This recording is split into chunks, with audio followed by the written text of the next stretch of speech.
In this quick tutorial, I am going to show you how to upload files on Google Drive and share through links. So first of all, you have to open your Google Drive app.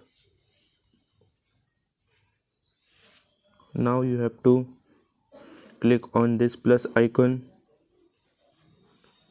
Now you have to click on upload option. So here you have to select your file. Let's say I am selecting this file. So now the file starts upload.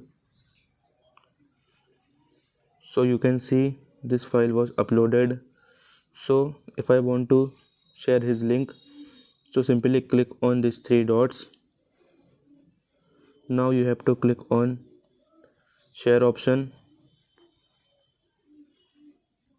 Now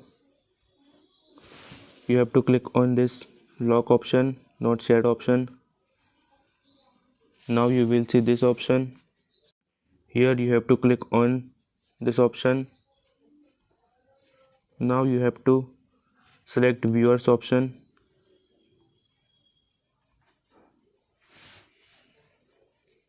After that you have to click again here.